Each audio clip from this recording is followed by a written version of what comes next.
નમસ્કાર દર્શક મિત્રો, હું છું ડૉક્ટર સુરેશ પટેલ. મંતવ્ય ન્યૂઝમાં આપનું હાર્દિક સ્વાગત છે. અંગદાન મહાદાન એ શ્રેણીની અંદર આગળ વધતા આજે આ ચાલુ કર્યું એના થોડાક સમયની અંદર જ અમદાવાદ સિવિલ હોસ્પિટલ હોય, કિડની હોસ્પિટલ હોય, સુરતની અંદર પણ ખૂબ લોકોનો ખૂબ સારો અમને સહકાર મળી રહ્યો છે. આ સહકારને કારણે આ કાર્યની અંદર અમને વધુને વધુ હજી કાર્ય કેમ કામ કરી શકીએ, લોકોની અંદર વધારેમાં વધારે કેમ જાગૃતિ લાવી શકીએ, એવું અમને એક પ્રોત્સાહન બળ મળ્યું. અને એના અનુસંધાને મંતવ્ય ન્યૂઝ દ્વારા એક સંપૂર્ણ ગુજરાતની અંદર એક મંતવ્ય સાયક્લોથોનનું અમે આયોજન કર્યું છે. આ મંતવ્ય સાયક્લોથોનની અંદર ગુજરાતના તમામ નગરપાલિકા હોય, મહાનગરપાલિકા હોય, દરેક જિલ્લા હોય અને તાલુકા લેવલે પણ દરેક લોકો એક અંગદાન મહાદાન આ માટેની એક અવેરનેસ માટે, સમાજની અંદર એક જાગૃતિ માટે આ એક સાયક્લોથોનનું ખૂબ મોટું આયોજન કર્યું છે. તો હું પણ આજે ડૉક્ટર સુરેશ પટેલ અને મંતવ્ય ન્યૂઝ અમે સૌ લોકો આપને એક આજે આમંત્રણ આપીએ છીએ કે આપ પણ આપણા વિસ્તારની અંદર 3 જૂને સવારે 6:30 વાગે દરેક જગ્યાના એડ્રેસ અને લોકેશન ક્યાં ક્યાં સાયક્લોથોન થવાનું છે એ દરેક જગ્યાએ હોર્ડિંગ્સ દ્વારા, સોશિયલ મીડિયા દ્વારા અને દરેક વસ્તુ દ્વારા આપને જાણ કરવામાં આવતી હોય છે. તો આપ સર્વ લોકો અમારી સાથે જોડાઓ અને આ એક સદકાર્યની અંદર આપણે ખૂબ સારું કામ કરીને લોકોની અંદર જાગૃતિ લાવી શકીએ એમાં આપ સહભાગી બનો. મિત્રો, આજે આપણી સાથે જોડાયા છે ડૉક્ટર કિન્નરીવાળા, જેઓ પીડિયાટ્રિક નેફ્રોલોજીસ્ટ છે. કિન્નરીબેન, આપનું સ્વાગત છે મંતવ્ય ન્યૂઝમાં. બીજું સાથે અમારી જોડાયા છે ડૉક્ટર અંશુમાન શાહ, એ પણ પીડિયાટ્રિક નેફ્રોલોજીસ્ટ છે. અમદાવાદની સિવિલ હોસ્પિટલ કેમ્પસમાં આવેલી આઈકેડી એટલે કે કિડની હોસ્પિટલની અંદર એઓ ઘણા વર્ષોથી પોતાની સેવા આપી રહ્યા છે. અને મિત્રો, આજે ખૂબ તમને કહું કે એક અમારી સાથે નાનકડો દીકરો અંશુમાન એ પણ અમારી સાથે જોડાયો છે. અંશુમાન અને એના મમ્મી અમારી સાથે આજે સ્ટુડિયોમાં અમારી સાથે જોડાયા છે. અમારો એક એવો નમ્ર પ્રયાસ છે કે એમને લાવી અને એમના દ્વારા આપને એક રિયાલિટી ખ્યાલ આવે કે ભાઈ ના, હકીકતમાં બાળકને કિડની ટ્રાન્સપ્લાન્ટ કરી હોય કે આ થયું તો એના પછી શું શું થઈ શકે એ આપણે એના મુખ્યથી જ સાંભળવું છે. તો સૌથી પહેલાં અંશુમાન, અરે ભાઈ આયુષ, એના મમ્મી સાથે આવેલા છે ને. બેન, તમારા દીકરાને કેટલા વર્ષે તકલીફ પડવાનું ચાલુ થયું હતું? બાબુ 8 મહિનાનો તો ત્યારથી તકલીફ ચાલુ થઈ ગઈ. 8 મહિનાનો બાળક. શું તકલીફ શું થતી હતી? તકલીફ એને બહુ વોમિટ થતી હતી, તાવ આવી જતો. અચ્છા, ડૉક્ટર કિન્નરીબેન, 8 મહિનાના બાળકને આ રીતે તકલીફ થતી હોય તો શું શું કારણો હોઈ શકે આવું થવાના? અથવા તો આપણે પર્ટિક્યુલરલી આયુષની જ વાત કરીએ તો એને શું તકલીફ હતી કે આટલી નાની ઉંમરે એને કિડની ટ્રાન્સપ્લાન્ટ કરવાની જરૂર પડી? તો આયુષને જન્મથી એક પ્રકારની આનુવંશિક બીમારી હતી, જેને અમારી ભાષામાં સિસ્ટિનોસિસ કહેવાય, જેમાં કિડની સમય જતાં જો યોગ્ય સારવાર ન મળે તો ફેલ થઈ શકે છે. આપણા માટે, આપણા ભારત દેશ માટે એ એક થોડી દુઃખજનક વાત કહેવાય કે આવી બીમારી વિશે જાણકારી સામાન્ય લોકોમાં, ઘણા બધા ડૉક્ટરોમાં હોતી નથી. તેમ છતાં પણ એની દવા પણ જે છે તે પણ ભારત દેશમાં અવેલેબલ નથી. એટલે સમયાંતરે આવા બાળકોની કિડની ફેલ થવાના ચાન્સીસ ઘણા વધારે હોય છે. આવા બાળકોનો રેટ એટલે કે આવી તકલીફ થવાનો રેટ કેટલો હોઈ શકે? કેટલા બાળકોએ આવા બાળકો થઈ શકતા હોય? ઘણો જ ઓછો રેટ હોય છે. લગભગ 1 લાખે એકાદ બાળક હોય કે જેમને સિસ્ટિનોસિસ નામની અથવા તો બીજા કોઈ પણ પ્રકારના ટ્યુબ્યુલર ડિસઓર્ડર કે જેમાં કિડની ફેલ થઈ શકે એવી બીમારી હોવાની શક્યતા હોય છે. પરંતુ જો એને યોગ્ય સમયે આપણે જાણી લઈએ અને એની સારવાર કરીએ તો જે કિડની ફેલ થવાનો રેટ છે એને આપણે ઘટાડી શકીએ છીએ. જે બાળકને 10 વર્ષે કિડની મળી છે, કદાચ 15 વર્ષે કે 20 વર્ષે પણ આપણે કરાવી શકીએ છીએ. અને એની જે સ્પેશિયલ દવા છે સાહેબ, એ જો અવેલેબલ થઈ જાય, જે કોઈ યેન કેન પ્રકારે અમે લોકો અવેલેબલ કરાવતા હોઈએ છીએ, જો એ સમયાંતરે દવા શરૂ થઈ જાય તો બની શકે કે બાળકની કિડની ક્યારે પણ ફેલ ન થાય. કિન્નરીબેન, આપની જે વાત છે એ આજે મંતવ્યના માધ્યમ દ્વારા સરકાર સુધી પહોંચાડવાનું પણ એક મંતવ્ય અવિરત કાર્ય કરશે જ. અને એની અંદર જો આવું થઈ અને ભલે થોડા જ બાળકોમાં તકલીફ હોય પણ એ બાળકોને જો આપણે જિંદગી બચાવી શકીએ તો આપણો એપિસોડ અને આપની જે આજની વાત છે એ સાર્થક નીવડશે. અંશુમનભાઈ, આપણે જોયું કે આ બાળકને આવી તકલીફ થતી હોય છે પણ આપણે તો હંમેશા એવી વિચારસરણી આવી તકલીફ જ ન થાય. તો અંશુમનભાઈ, આના માટે આપણે શું શું કાળજી લઈ શકીએ જેથી કરીને આવી તકલીફો ન થાય, અથવા તો આની અંદર જીનેટિકલી આવા પ્રોબ્લેમ હોય તો પ્રેગ્નન્સી વખતે આપણને ખ્યાલ આવી જાય કે ભાઈ આવું બાળક અવતરવાનું છે, તો ત્યારથી માંડીને આપણે કોઈ પ્રિકોશન લઈ શકીએ? ये बहुत ही अच्छा सवाल है। जैसे बच्चों की किडनी फेलियर का 50% से अधिक कारण जो है वो जेनेटिक बीमारियों के वजह से होता है। कई जेनेटिक बीमारियां ऐसे होते हैं जो कि ऑटोजोमल रिसेसिव ट्रांसमिशन हम बोलते हैं, जो कि पापा और मम्मी से आता है, लेकिन पापा और मम्मी को वो बीमारी नहीं होता है।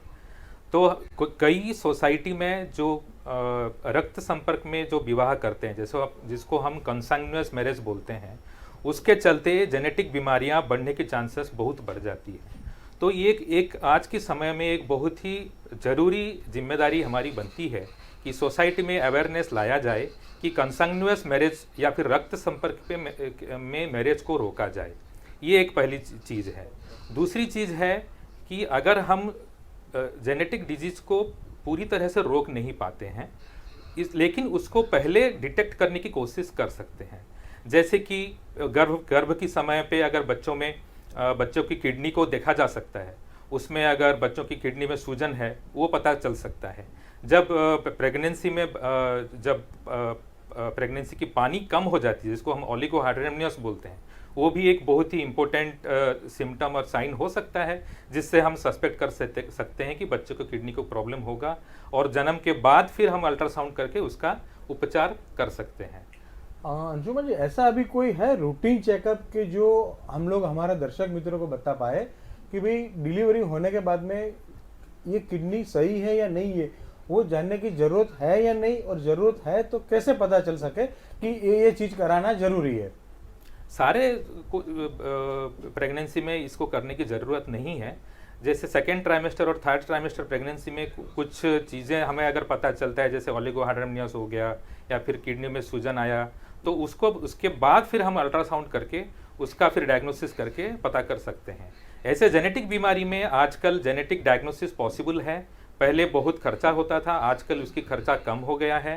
अगर हम बच्चे में उसका पक्का डायग्नोसिस कर दें, जेनेटिक डायग्नोसिस कर दें, तो फिर अगले गर्भ में जब बच्चा हो तो उसका भी जेनेटिक डायग्नोसिस किया जा सकता है और गर्भपात किया जा सकता है।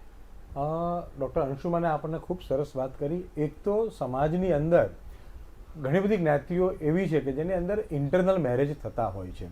આપણા શાસ્ત્રોમાં પણ અને ઘણી બધી જગ્યાએ વિજ્ઞાને પણ આજે સાબિત કર્યું છે કે ભાઈ તમારા આંતરજ્ઞાતીય લગ્ન અથવા આંતરરાષ્ટ્રીય લગ્ન એની અંદર તમારા જીનેટિક એટલે કે જે રક્ત મિલાપ સાહેબે જે શબ્દ વાપર્યો કે એ ન થવું જોઈએ, તો જીનેટિક આનુવંશિક રોગો થવાની શક્યતા ખૂબ ઓછી હોય છે. એ ખૂબ આપણે જાણવા જેવી અને સમજવા જેવી વાત છે.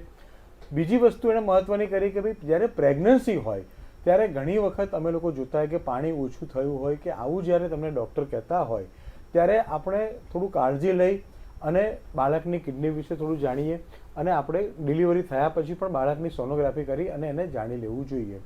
આયુષના મમ્મી આપણી સાથે બેઠા છે ત્યારે આપણે પૂછીએ કે આપને ક્યારે ખબર પડી કે બાળકને કેટલા વર્ષની ઉંમર હતી ને શું તકલીફો થવા માંડી એટલે આપને ખબર પડી કે ભાઈ આને કિડનીની તકલીફ છે?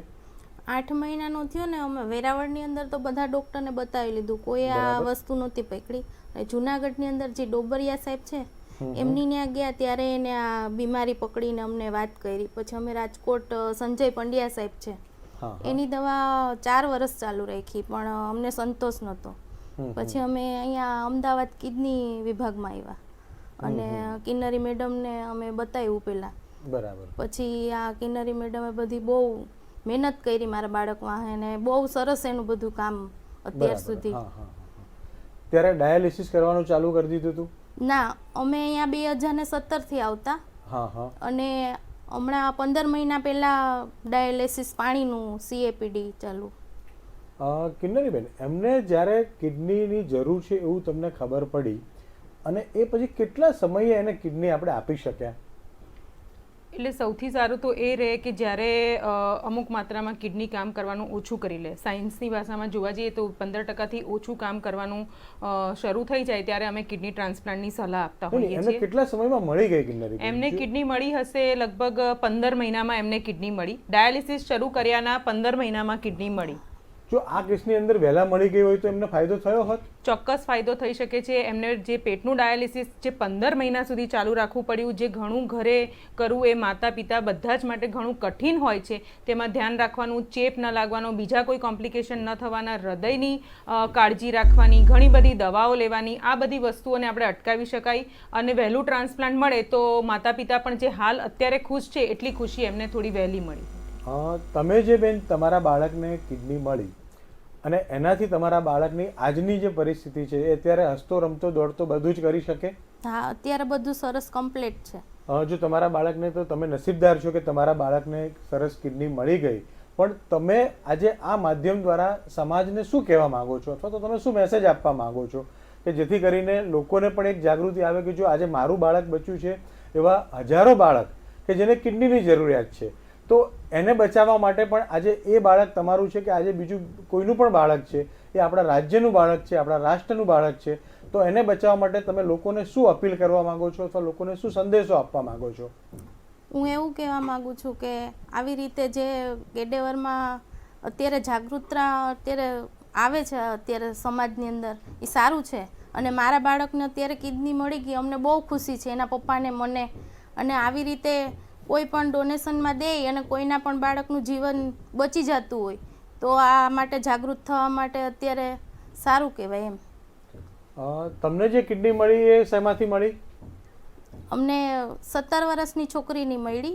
અચ્છા, આદિવાસીની બેબી હતી. અચ્છા, આદિવાસીની દીકરી. જે બહુ સરસ એક સમજવા જેવી વાત છે, સમાજ માટે ખૂબ મોટું ઉદાહરણરૂપ છે. આદિવાસીની દીકરી, જેને આપણે સમાજની અંદર અશિક્ષિત લોકો જેને ગણતા હોઈએ છીએ, સમાજની અંદર આપણે એવું સમજીએ કે ભાઈ ના અમે જ હોશિયાર, પણ આજે એક આદિવાસીની દીકરી અને એક આદિવાસી પરિવારને એવું થયું કે ભાઈ ના, અમારી દીકરીની કિડની જો આજે હોય તો આપણે જોઈ શકીએ કે આજે એ દીકરી ભલે શરીરથી ન હોય પણ એના એક અંગ દ્વારા आयुष अंदर अपनी साथे અત્યારે जीवती बैठी है। डॉक्टर अंशुमान, ये हो सकता है कि अगर 70 साल की है या 20 साल का या 25 साल का, कितनी एज की जो किडनी है वो हम लोग एक छोटे बच्चे में डाल सके, ऐसा कैसे हो सकता है? यानी कि कैसे कैसे इनके नियम है? बच्चों के लिए, छोटे बच्चों के लिए बड़े लोगों का किडनी डाला जा सकता है। इसमें अच्छा। साइज का कोई इशू नहीं है। बड़े लोगों का किडनी ही अच्छा चलता है, क्योंकि हमें बच्चों का किडनी सबसे लंबा चलाना होता है, इसीलिए हम बड़ों के किडनी को ही प्रीफर करते हैं। और एक पॉलिसी है कि अगर 18 साल से नीचे का डोनर है तो उसका किडनी बच्चों को ही मिलता है और बच्चों को वो प्रेफरेंस दिया जाता है। लेकिन हम लोग अगर बड़ों का किडनी मिले तो फिर बड़ों का किडनी हम लेना पसंद करते हैं, लेकिन वो बड़े जो डोनर है उसका एज अगर 65 साल से ज़्यादा है तो हम थोड़ा उसको प्रीफर नहीं करते हैं। यानी अगर बहुत छोटा डोनर है, जैसे हाँ। डोनर होने के लिए कोई भी लिमिट नहीं है।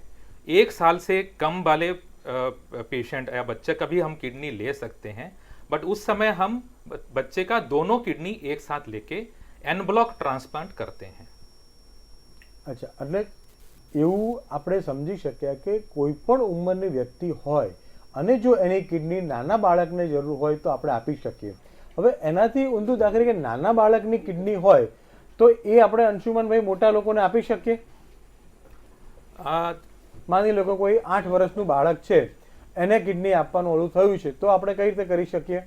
8 साल के बच्चे का हम बड़ों में डाल सकते हैं अगर वो किडनी अच्छी साइज का है, 10 सेंटीमीटर या 9 सेंटीमीटर से अच्छा है तो उसको हम डाल सकते हैं। अगर छोटे किडनी है, जैसे कि मैंने बोला कि अगर 2 साल का बच्चा है, 1 साल का बच्चा है, छोटे छोटे किडनी है, तो फिर 2 किडनी लेके हम दोनों किडनी लेके बड़ों को ट्रांसप्लांट कर सकते हैं।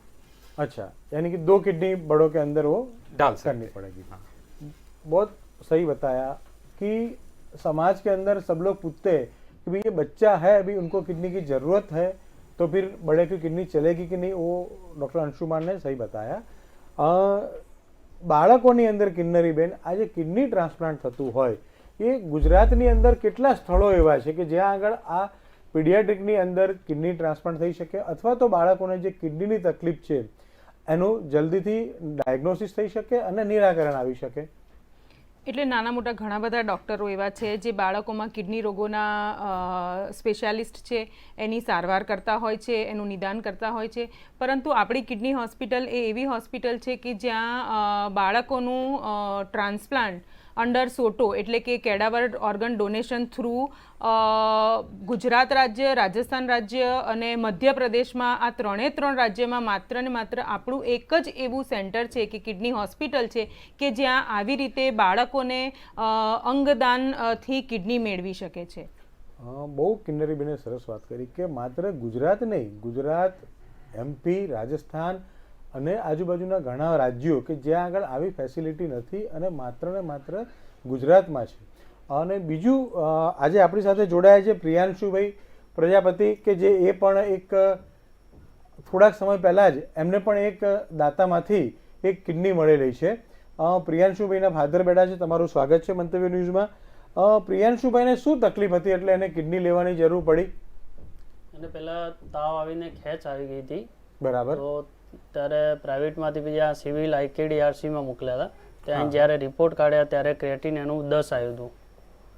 તો મને પણ વિશ્વાસ નહીં થયો કે એટલું બધું ક્રિએટિન આવ્યું. એટલે પછી મેડમે પછી સોનોગ્રાફી કરી ત્યારે કન્ફર્મ થયું કે એને કિડનીની તકલીફ છે. પછી મેડમે બતાવ્યું કે એને ટ્રાન્સપ્લાન્ટ કરવો પડશે. તો પછી 1 વર્ષ ડાયાલિસિસ ચાલ્યું. એના પછી કેડેવરમાંથી એને કિડની મળી ને અત્યારે સરસ છે. પહેલાં તકલીફ પડતી હતી, અત્યારે નોર્મલ થઈ ગયો ટ્રાન્સપ્લાન્ટ થયા પછી. બરાબર. આ પ્રિયાંશુને જે કિડની આપણે લગાવવાની થઈ, કિડની આપ શું કરી રહ્યા છો? મારા મોબાઈલ એસેસરીનું કામ છે. અચ્છા, માની લો કે જો આ પ્રાઇવેટમાં કરવાની થઈ હોત અથવા તો કોઈ મોટી હોસ્પિટલમાં કરવાની થઈ હોત તો એના ખર્ચાને આપ પહોંચી વળત? ના, નહીં પહોંચી. આપના બાળકને કિડની ટ્રાન્સપ્લાન્ટ ક્યાં કરવામાં આવી? IKDRCમાં એક ગવર્મેન્ટ પ્રોગ્રામની અંદર. આપને કેટલો ખર્ચો થયો? ના, ત્યાં મફતમાં કરી આપ્યું. કિન્નરીબેન, સરકાર દ્વારા એવી તો કેટલી યોજનાઓ છે અથવા કઈ યોજનાઓ છે જેના અંતર્ગત આવા બાળકોને કિડની મળી શકે અને શું કોઈ ખર્ચો થતો હોય છે અને થતો હોય તો કેટલો ખર્ચો થતો હોય છે? એટલે ગુજરાત રાજ્યમાં ગુજરાત સરકારની સ્કૂલ હેલ્થ પ્રોગ્રામ એટલે કે શાળા આરોગ્ય કાર્યક્રમ અંતર્ગત 18 વર્ષથી નીચેના બધા જ બાળકોને જે સુપર સ્પેશિયાલિટી કેર મતલબ કે કિડનીની બીમારી, હૃદયની બીમારી, કેન્સરની બીમારી જેવી સારવાર સામાન્ય લોકો માટે ખૂબ જ અઘરી છે એવી સંપૂર્ણ સારવાર સિવિલ હોસ્પિટલની અંદર કિડની હોસ્પિટલમાં કિડની રિલેટેડ સર્વ સારવાર બિલકુલ ફ્રી ઓફ કોસ્ટ મફતમાં આપવામાં આવે છે, જેમાં ટ્રાન્સપ્લાન્ટ, રોબોટિક ટ્રાન્સપ્લાન્ટ બધું જ ઇન્ક્લુડ થઈ જતું હોય છે. આપણે ત્યાં રોબોટિક ટ્રાન્સપ્લાન્ટ પણ IKDની અંદર થતું હોય છે. અંશુમનભાઈ, રોબોટિક ટ્રાન્સપ્લાન્ટ વિશે થોડી ઘણી અમારા દર્શક મિત્રોને માહિતી આપશો? तो लैप्रोस्कोपिक सर्जरी तो लोगों को पता होगा.